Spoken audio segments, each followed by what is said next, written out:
10:15, we'll get started here. I'll call the meeting to order, and we have to do another roll call. I am here, Ms. Walsh.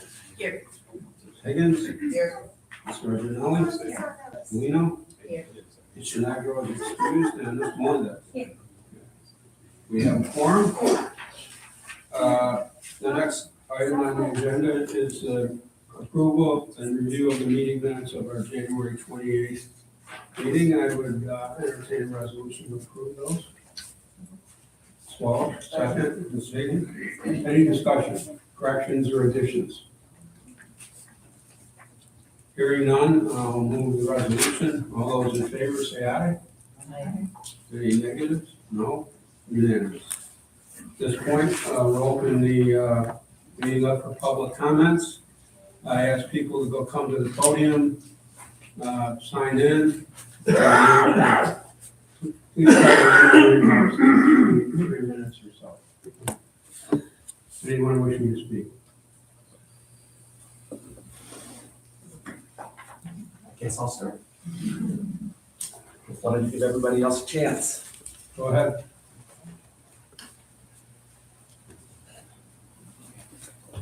Very official here. So I have about 10 minutes, 10 items, so I'm going to have to do 3 of them. If you could just identify yourself for the recording. Yes, I'm John Wallner, Pine Hills resident, Friends of Mastery. So thank you, Mr. Chairman, and to the board for this opportunity to talk with you for 3 minutes every month. It seems like I'm an every month piece on your program right now. It's nice to be able to give you my opinion and also share what I'm doing to support you in this work. And per the usual, I have some thank yous. First, Kevin, you'll appreciate this, to Dan. The deal that was announced, was it just yesterday, is amazing. It's not as big as what SUNY's doing or even what the county's doing in dollars, but it brings a really key partner and collaborator to the campus. It's way more than the money. And I cannot tell you what a good job I think you've done by, securing another Kevin for us and a partnership that I think will help us do all the other things. They're excited about bringing, co-working and tech and, maybe a health slant, but they know that it works for the media things and the creative things around the movie business and the arts business that I'm interested in well. So we may, I hope, overwhelm this building with tenants. And, honestly, without Dan McCoy's vision, without all the work you guys have done to stand this thing up, it would not be here. And I never thank you, Kevin, because most of the time we're tussling on something or whatever, and it's like, oh my God, what does Kevin want now? But I really need to say this. The fact that you're laser focused on getting these things sold, getting the money back for the taxpayers, that makes a real difference. We're really lucky to have you. Dan McCoy is brilliant, to bring you on board to do this. That said, we've deferred a couple of things that I wanted to collaborate with you on, and I'm hoping that we're getting close to the time now that you're getting some wins notched, that we'll be able to get on to some collaborating. 2 quick things that you've told me to do that I wondered, why am I doing this? I just showed up to help Mastery Center, not to do all this other stuff. But one of the first things you said to me about this is, John, I can't collaborate with you on Mastery right now. I've got buildings to sell, and I've got all of the neighborhood that's got a petition against me, and we've got this. I need to get the neighborhood and city on board. So I think we can both feel successful that I've done some of that work now. Danielle Melendez, I know, has done some of that work. And a lot of the people who were opponents or had questions are now collaborators and people who are, trying to help you guys do the best thing you possibly can. And I've told all of those people, if you want to help, you want to collaborate, I will do my best to help you collaborate. We've got some things in the pipeline there. The other thing, Kevin, that initially frustrated me was you said, well, work with the consultant on Mastery. It took me a good long while in hindsight to realize that you had to focus on these big things in order to do this, but the fact that you said go and collaborate, made me think. And I was there when you hired the consultant. Mr. Chairman, you said go out and talk to the consultant. I was out talking, John Nigro came out, and he charged the consultant to talk with the universities. He said, we really got a lot of potential here in the community. If you want help with SUNY or you want help with RPI, talk to me. I will help you get those done. I don't know exactly what he did, but I know we've got today, we're selling this, we're in the process of selling, wonderful building, one of the best buildings on campus to SUNY, and I couldn't be more proud of you guys for getting that done. That sets up some other collaborations as we've talked with people here about programs at SUNY that could be resident over here at Mastery. They've talked about the need for housing, and could we bring a bunch of people in from over the state to do a program around art or around film or around journalism? And the answer is yes. So I want to say that, I guess in concluding, I really want to thank John Nigro. He's not here, but I really want to thank John Nigro for the inspiration. I have done my very best. I'm not John Nigro. I can tell you that. He's connected across the whole world. But I've done my best to collaborate with SUNY, with Hudson Valley, with SAGE, a little bit with RPI and others. And I think we've got some pieces that will help make Mastery work. So Kevin, thank you for pushing me off on these other tracks. I didn't want to do them, but the fact that I know the city better now, I know, all these different people, I think I'm going to be able to help you in the next phase. I'm looking forward to continued collaboration. I could thank most of you on the board about other things. I'm over my time, so I won't, but thank you very much for everything. Keep it up. Thank you. Anyone else? Public comments? Anyone else? Hearing no one, will close public comments. Thank you.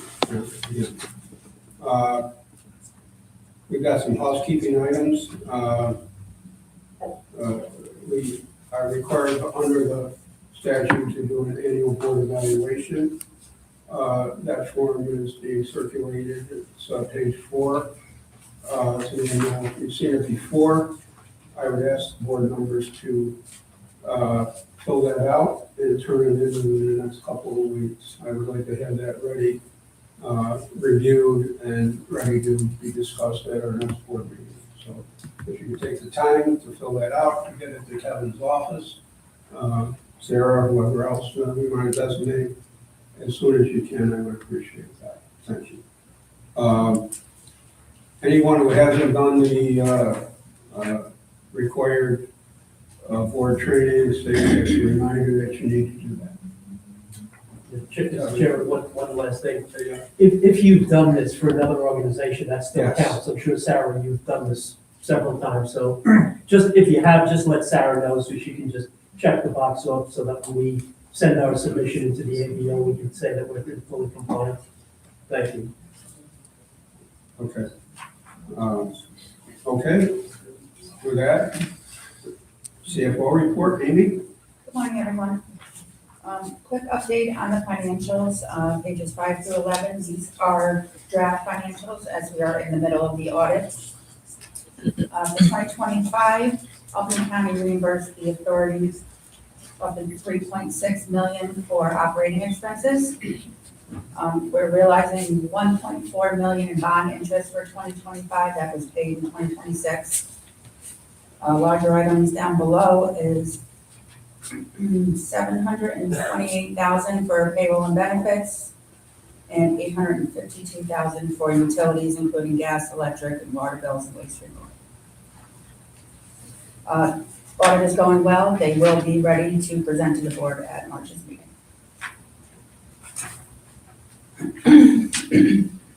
Next item is the bond update.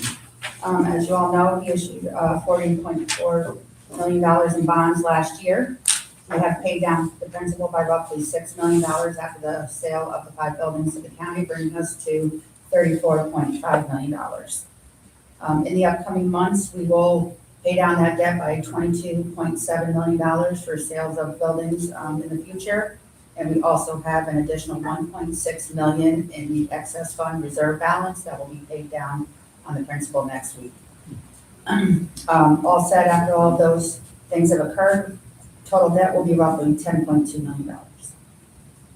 You know, that's pretty good work. I mean, I gotta tell you, you guys really did, you know, a great job in doing this. You know, and the one piece that I want to just I asked Amy to kind of point out specifically is the purchase price of the campus was only $35 million. But what we had to do is set up an additional debt service reserve fund, which I think was, I don't know, Dave, what was it, like two years worth of debt service or something like that? The debt service reserve fund? 1 year of everything. So principal and interest? So that's how we got up to the $40 million number. So everybody says, well, you know, we're paying down $35 million. We're actually, we are, and every time we pay something off, that debt service reserve number comes down. I think just with the 5 buildings, Amy, that debt service reserve number came down by what? 1.6 million. 1.6 million. So, you know, this is really moving along, and you guys deserve a lot of credit for you know, overseeing and making sure this all stays on track.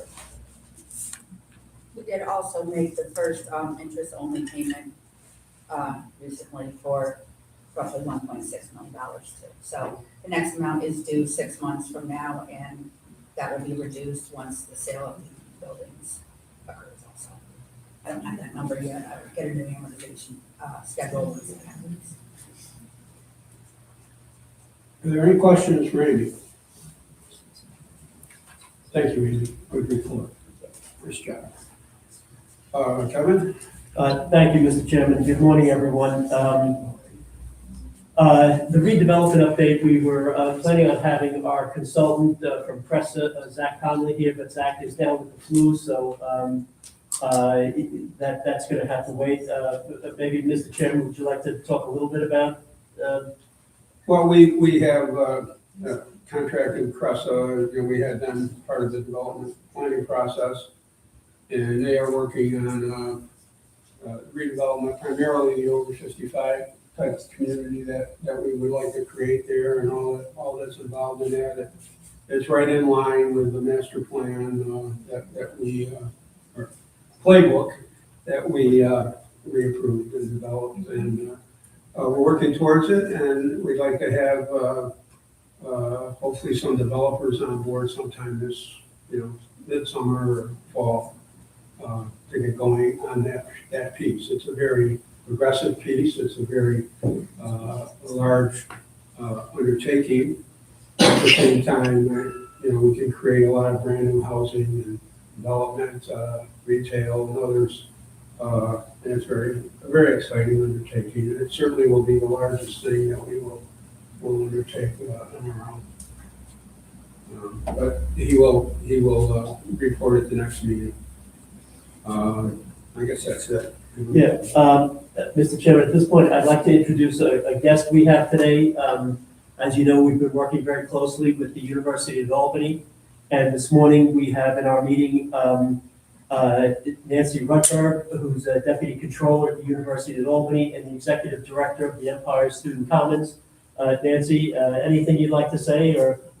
No, just that we look forward to working with your group on finishing this deal.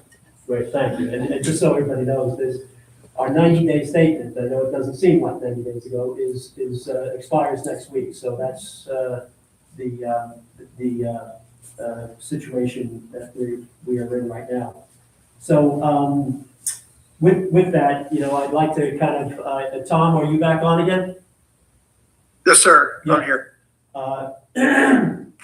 So what we'd like to talk about now is a resolution to actually authorize Chairman Mazza and or Yep. myself to execute, sign the purchase and sale agreement with the University of Albany for Centennial Hall. And Tom, would you like to walk everybody through the resolution? Sure. Happy to do so, Kevin. So before you, today is a resolution, and much of what I will say is going to start to sound repetitive. We've done at least one of these previously.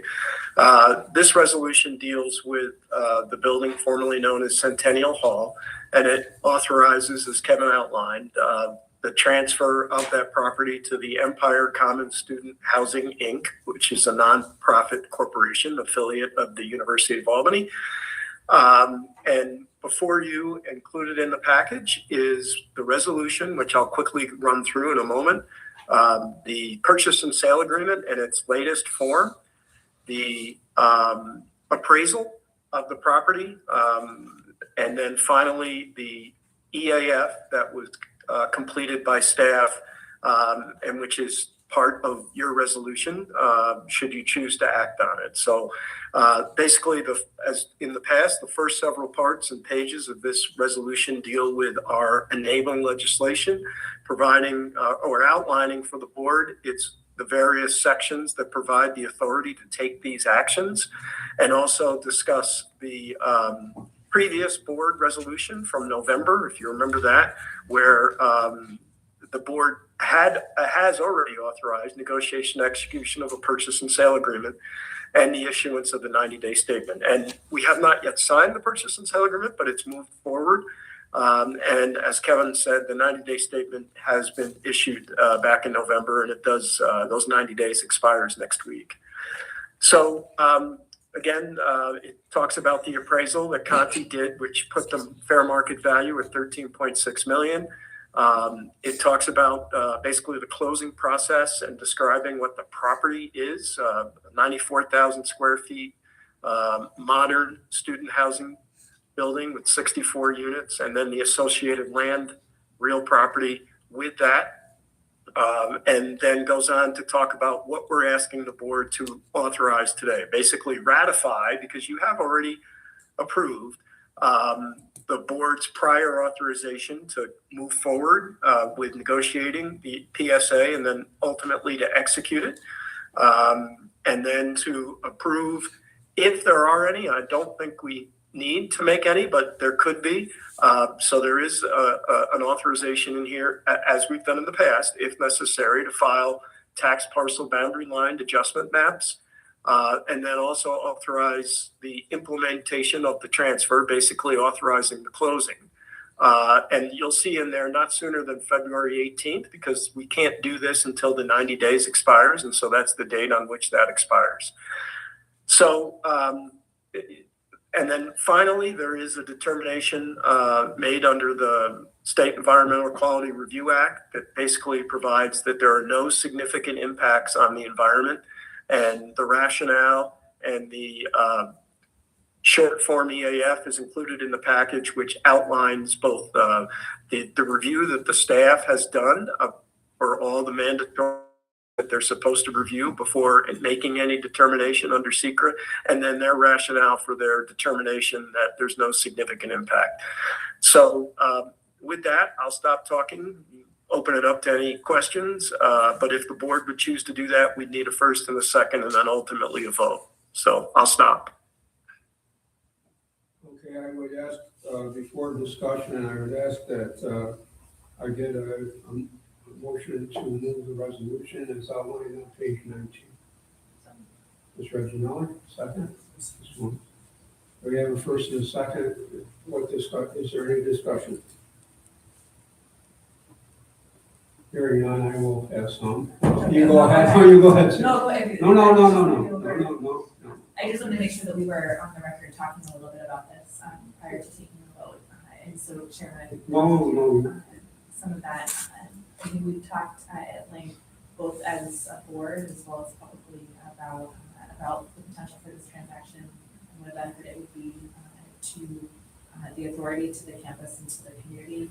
A couple of points on this. I know the question of the value has come up previously, and so wanted to run through a couple of things the board had talked about previously related to the purchase price versus the appraised value that we have on the market. There are a number of community benefits that this transaction brings that we've discussed as a group. It is a strong institutional partner, but also strong financially, and can add stability to the site. It meets the plan that we've all collaborated on and received as a board. It does create 24-hour activation on the site, and for the community, it's an immediate action, which means that the property will be taken care of immediately. as well. It has, from what we've heard, universal support from the community as well as other interested parties. And it certainly will stimulate further investment and development interest in and around the campus. So we've talked about all of those things, not necessarily always on the record, because as we're talking about real estate negotiations that can impact the value, some of that conversation does happen exclusively with the board, but we really wanted to make sure that we had those on the record and the public as we move forward. Well said, thank you. Anyone else on board? No, hearing none, we'll close the discussion and I'll call for a vote. All those in favor say aye. Opposed, nay. Hearing none, unanimously passed. And I think this is a great.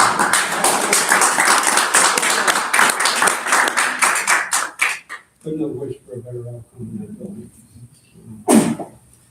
Okay, there's a lot of paper there, and I want to thank Sarah and all, Antoinette and the rest of the staff. Well done, well packaged. All the documents are right there. Very good job. Thank you. Kevin, could you talk about the 90-day statement on the Valley? Just what, briefly? Yeah, well, I know Mr. Wallner mentioned it, but. right. Skip Some of you may know that yesterday, County Executive McCoy held a press conference with Kevin Betty, the principal at First Columbia. And we have a signed letter of interest from First Columbia to purchase Lally Building for $4 million, which is the appraised value of it. And to that effect, yesterday we issued the 90-day statement for the Lally Building, including that purchase price and all other requisite information that needs to go into the 90-day statement. So I think this is, again, another really positive sign. We don't know exactly who the tenants are. We have some kind of indications, which are still confidential because they're under negotiation at this point. But this is a great use of the reuse of the building and a very credible developer from within the community. We are, those of us that have been in private discussions, very excited. I am personally very excited about this project. And I think we're all going to be very, very, very pleased with the outcome. We couldn't be doing much better in terms of developers and people and what they bring to the table. It's just been great. And I'm very excited about it. And we all are. Okay, under other business, I really don't have anything other than we've already talked about. Move on, there's something else that Kevin you want to mention? No, nothing other than, but Mr. Chairman, there are a couple of items that we need to discuss in executive session. And our House Counsel, Tom Owens, can provide the resolution necessary to justify that. Yes. Yes, sir, thank you. So should the board choose to go into executive session, the reason would be to discuss the potential sale or disposition of real property, the public discussion of which would substantially affect the value thereof. Yeah, in addition, Tom, we are also going to discuss the negotiations of the management agreement with Albany County.